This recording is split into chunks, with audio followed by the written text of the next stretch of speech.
Welcome back to another day at Topcast. Have you ever heard this term before? Birds of a feather flock together. Now you know, today we are going to give you some relationship advices. If you are stuck in the middle of nowhere on how to find a great partner or how to start a great relationship with your partner, let's talk about that.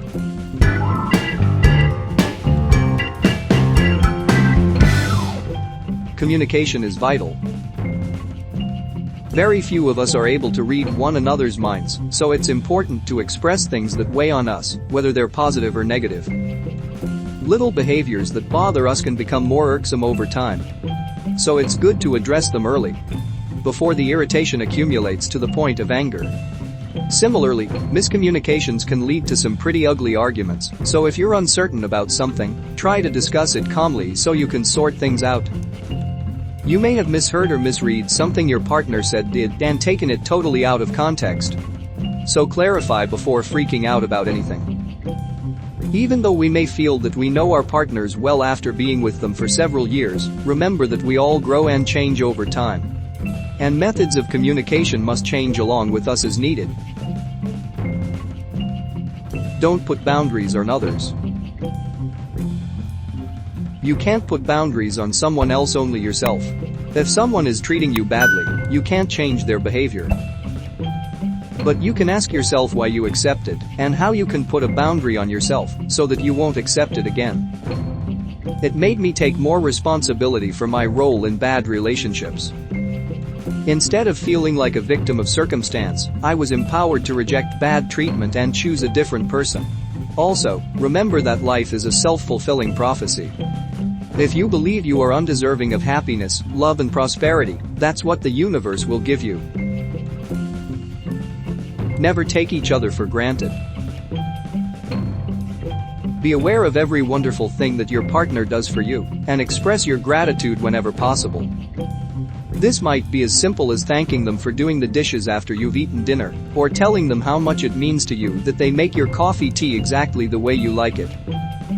They'll feel appreciated for the love and kindness they show you, and will express their appreciation to you in turn. So no one ever feels like their actions aren't being acknowledged. Take it easy. The best relationship advice I've ever gotten, and that I give, is easy does it. Too often we get caught up in fear-based needs to control our partner. This pull becomes a destructive compulsion that corrodes the integrity of the relationship. It replaces respect and compassion with anger and resentment. It destroys the quality of our lives and over time. This advice impacted the way I approach romantic relationships in that I allowed for a lot more space, which in turn allowed for less reactivity, more peace, happiness, and respect. The classic struggle of all relationships is finding the right calculus in the togetherness and autonomy equation. Typically, when a relationship is under stress, one of the partners asks for physical space to break the tension. This is suboptimal. The best way to incorporate space is by being proactive and providing emotional rather than physical space. To do this, partners need to allow each other the space to be themselves and to have their experiences without trying to control the outcome or think that you are responsible for their lives and reaction. It's hard work and takes practice, but the rewards are well worth the effort. Respect each other's alone time. Togetherness is important, but just as important, if not more so, is the ability to spend time alone. Too much time spent together can make you irritable, especially if you feel like your personal space is always being invaded. Time alone is necessary for personal reflection, growth, meditation, or even just quiet contemplation. Remember that absence makes the heart grow fonder, and you'll appreciate your partner a lot more after having some space away from them. If you live together, it might be a good idea to have personal spaces that you can retreat to.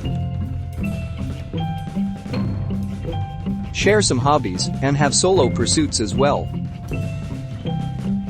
You might not share your partner's love and they may not be interested in your love of foreign films. And you know what? That's absolutely okay. While it's great to pursue some hobbies and interests together, it's important to have your own social groups and interests as well. Take cooking classes or swing dance lessons together, hook up with friends to go to wine tasting nights, but then split off for your individual pursuits. You'll have fun things to talk about when you meet up afterwards. Admit when you're wrong or when they're right. This may be difficult for some people to do, but it really is important. If you discover that you've been wrong about an issue, bit of information or whatnot, own up to it. You'll gain your partner's appreciation and respect if you do, and if you don't, you're just proving yourself to be an immature, pouty jerk. Additionally, if you've been discussing something and your partner turns out to be in the right, acknowledge that fact.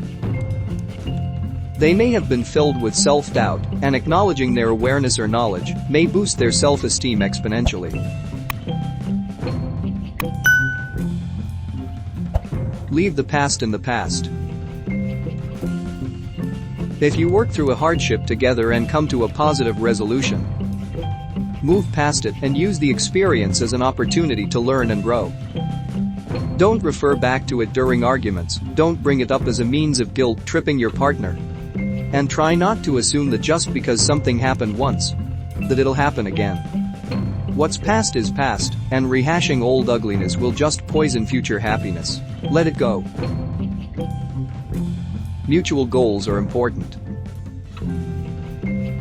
It's great to have a goal or a project that you're both working on together, as that can affect many aspects of your life outside of your actual relationship. You could be working on an art piece, saving up for a trip, building a cottage, or even working on a garden.